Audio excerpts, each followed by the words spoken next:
প্রিয় দর্শক বন্ধু, আমরা সবাই মিলে যাচ্ছি গোলাপ গ্রামের উদ্দেশ্যে। এক নৈসর্গিক সৌন্দর্যের নাম হচ্ছে সাদুল্লাপুর গোলাপ গ্রাম। তারপরে আপনারা করেন কেন? অনেক কম টাকা আছে। এই গোলাপ গ্রামে এসে আপনার কেমন লাগলো? ভালো লাগলো। প্রিয় দর্শক, আজকের ভিডিওটা এক অন্যরকম ভ্রমণ হতে যাচ্ছে। দেখতে পাচ্ছেন এই নৌকায় করে আজকে যাব আমি সাদুল্লাপুর গোলাপ গ্রাম। এই গোলাপ গ্রামে কিভাবে গোলাপ চাষ করে এবং এই সাদুল্লাপুর কিভাবে যেতে হয় সব কিছু একসাথে তুলে ধরবো আজকের এই ভিডিওতে। নৌকাটি মাত্রই স্টার্ট করলো এবং গোলাপ গ্রামের উদ্দেশ্যে রওনা করলো। প্রিয় দর্শক বন্ধু, আমরা সবাই মিলে যাচ্ছি গোলাপ গ্রামের উদ্দেশ্যে। ঠিক আছে না? এই যে ইয়ামিন ভাই, আজকে ইয়ামিন ভাই সহ আমরা যাচ্ছি। এখানে দেখেন নৌকায় অনেক যাত্রী। আমরা মূলত সবাই মিলে যাচ্ছি গোলাপ গ্রামে এবং গোলাপ গ্রামের সৌন্দর্য উপভোগ করব সবাই মিলে একত্রে। প্রিয় দর্শক বন্ধু, আপনারা যদি সাদুল্লাপুর গোলাপ গ্রাম যেতে চান তাহলে ঢাকার যে কোনো স্থান থেকে আপনাকে প্রথমেই আসতে হবে মিরপুর 1 দিয়াবাড়ি তুরাগ নদীর ঘাট।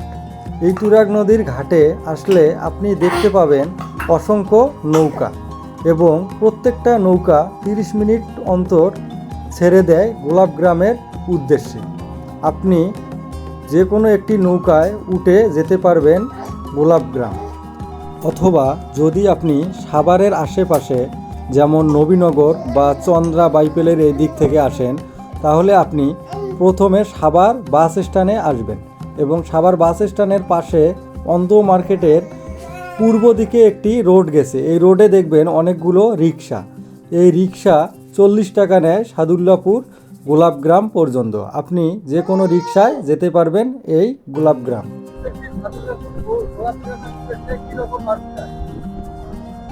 এখন বর্তমানে মানুষজন নাই বললেই চলে। বর্ষা হইলে একটু বেশি মানুষ হয়, এখন মানুষ নাই বললেই চলে। শুক্রবার হইলে একটু লোক হয়, না হয় না। শুক্রবার হইলে হয়তো কিছু যায়, বিকালে বেলা হইলে না।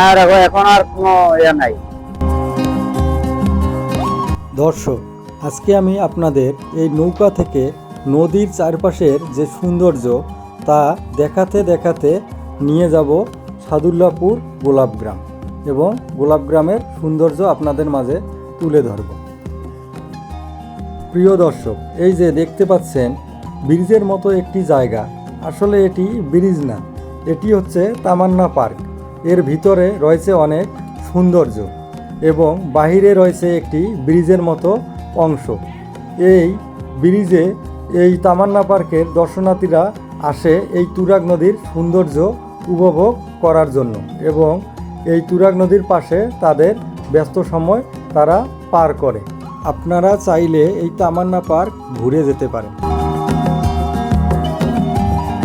প্রিয় দর্শক, এখন আমি আপনাদের নদীর মধ্যে যে নৌকাগুলো দেখাচ্ছি, দেখেন কত নৌকা, অনেকগুলো নৌকা এই নদীর মধ্যে চলাচল করতেছে। বিশেষ করে যে যাত্রীবাহী নৌকাগুলো আপনারা দেখতে পাচ্ছেন, প্রত্যেকটা নৌকারই গন্তব্য হচ্ছে গোলাপ গ্রাম। আর তাদের মূল উদ্দেশ্যই হচ্ছে তারা গোলাপ গ্রামে গিয়ে গোলাপ গ্রামের সৌন্দর্য উপভোগ করবে এবং নদী দিয়ে তারা নদীর সৌন্দর্য উপভোগ করবে।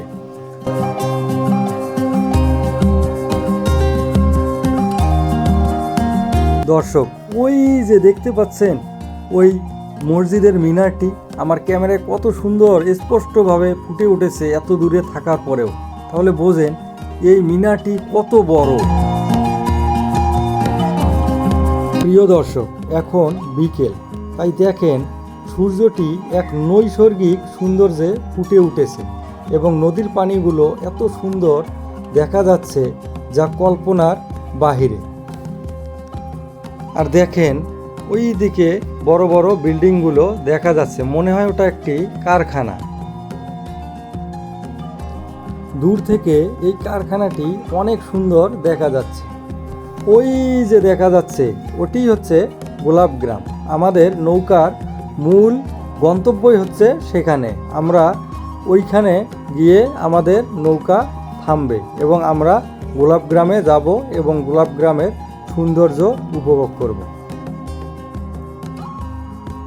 দর্শক, আমার ক্যামেরায় আপনারা দেখতে পাচ্ছেন, ওই যে দেখেন, মনে হয় ওটা একটা বালু তোলার পাইপ, আর পাইপের ওইখানে দেখেন অনেকগুলো চিল বসে আছে।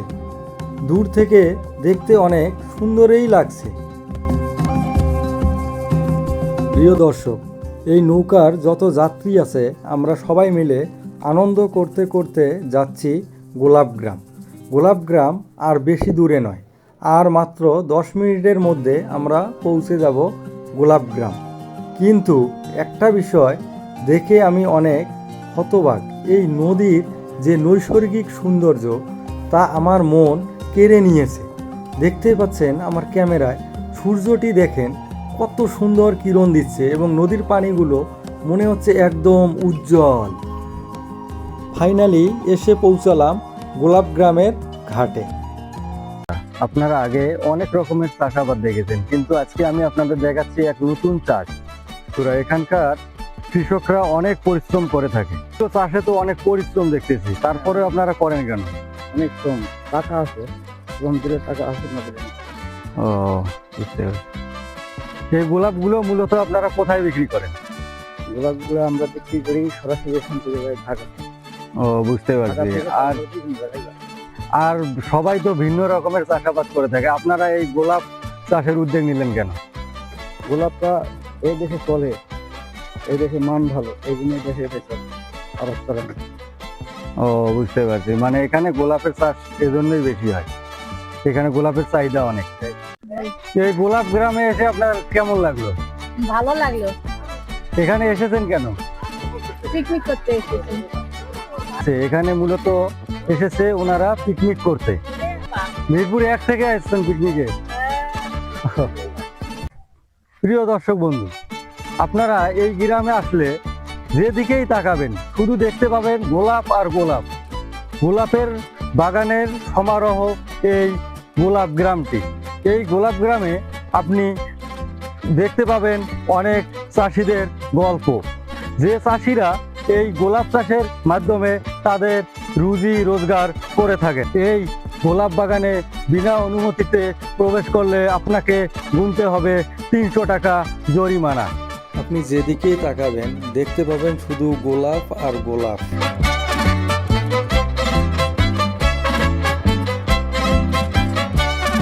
দর্শক বন্ধুরা, দেখতে পাচ্ছেন আমি এই ছোট ভাইটির সাথে কথা বলার জন্য ছোট ভাইটির কাছে আসলাম।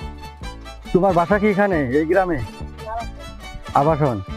ও, এখানে তুমি আসছো কিসের জন্য? ছাগল খাওয়াতে। তুমি কি ছোট থেকেই দেখো এগুলো এখানে গোলাপের বাগান শুধু? ও, আর কি জানি বললা, তোমার বাবার জানি কি সমস্যা? ও, এই ছেলেটার আসলে মূলত অনেক কষ্ট। এই ছেলেটার বাবার নাকি একটা পা নেই, এজন্য সংসারের দায়িত্ব তাকে এখন থেকে ধরতে হয়েছে। হ্যাঁ, ও অন্যের বাসায় কাজ করে। এই গোলাপ গ্রামের দক্ষিণ সাইডে রয়েছে একটি খাল পাড় বা লেকের মতো দেখতে। এই জায়গায় অনেক মানুষ ছাগল ও গরু খাওয়াতে আসে, মাছ ধরে ও গল্প করে।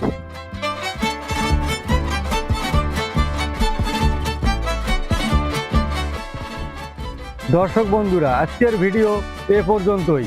দেখা হবে নতুন কোনো ভিডিওতে।